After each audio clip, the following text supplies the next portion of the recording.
Общественники Калмыкии на страже сохранения культуры степного региона. Они вручили премию молодому ученому Ачиру Тербатаеву. Временно исполняющий обязанности директора Центра развития родного языка отличился как активист и патриот своей малой родины. В молодом возрасте он знает наизусть 14 песен главного культурного богатства калмыков эпоса «Джангар».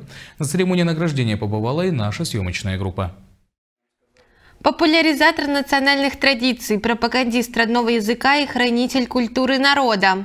Все эти качества собрал в себе один молодой ученый Ачир Тербатаев. Несколько лет назад он закончил главный вуз республики, но для молодого человека это словно было вчера. Университет дал старт его стремлению к изучению калмыцкого языка и истории своего народа. Как отмечает активист, его миссия – следовать тем канонам, которые соблюдались веками нашими предками. Исходя из смысла этой премии и ее названия «Цагандунг», эта премия берет корни, ее растут из джангара. Я говорил уже на самой премии о том, что вот в джангаре есть такой сюжет, когда Бумба пришла в упадок, богатыри поссорились между собой и покинули пределы Бомбинорн, и она пришла в упадок, остался Хонгур. И вот в этом отчаянном состоянии Хонгур принимает решение обратиться к мастерам и призвать всех, дуя в раковину белую. А звук раковины символизирует звук учения Будды. И богатыри, включая Джангара, услышав звук раковины, они возвращаются вновь, и страна Бумба расцветает. И вот этот смысл такой глубокий, который заложен в Джангаре, мы вложили в эту премию, называя ее «Цагандунг. Белая раковина». Мы вот этой премией мы обращаемся ко всем нашим землякам, не только калмыкам, а всем, кто живет в Калмыкии, на то, чтобы они, не значит, что они все бросили, сегодня калмыки находятся за пределами Калмыкии в разных странах мира.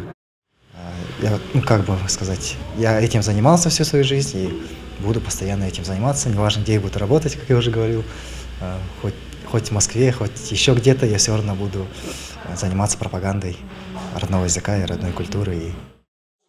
Не случайно площадкой для вручения премии была выбрана именно Калмыцкая национальная гимназия имени Кичикова. Деятели отметили, что образовательное учреждение знаменито не только в России, но и далеко за ее пределами. Здесь учатся неоднократные победители и призеры Олимпиады школьников по предметам региональной компетенции, участники различных конференций и других мероприятий, связанных с изучением и пропагандой родного языка. Есть уже образцы молодые. Вы же думаете, мы уже в возрасте, мы уже сегодня достигли, а вот как можно сейчас вам уже потихоньку идти по ступенькам? Вот, пожалуйста, пример. Пример, так по возрасту не так далеко ушли от вас, тоже прошли школу, тоже изучали калмыцкий язык. Прямо на церемонии награждения гости учредили еще одну премию. Первый школьник любого среднего образовательного учреждения Калмыкии сможет получить ту же награду, что и Ачир, если выучит наизусть хотя бы одну главу эпоса.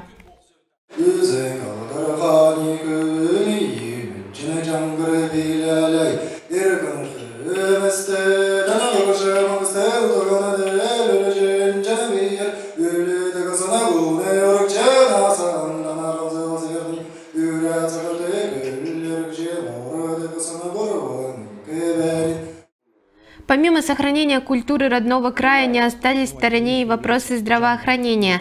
Для пациентов Республиканского детского медицинского центра общественники передали памятные подарки, в том числе детские игрушки.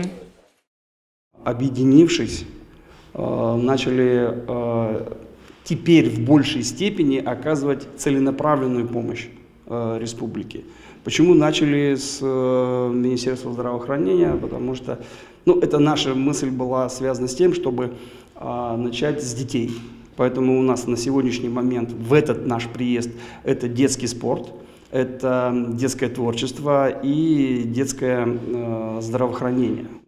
По словам общественников, гражданские инициативы будут поддержаны. Они планируют и дальше содействовать развитию республики. Юлия Шаткаева, Алтана Кононова, Борис Санжираев. Информационная программа «День республики».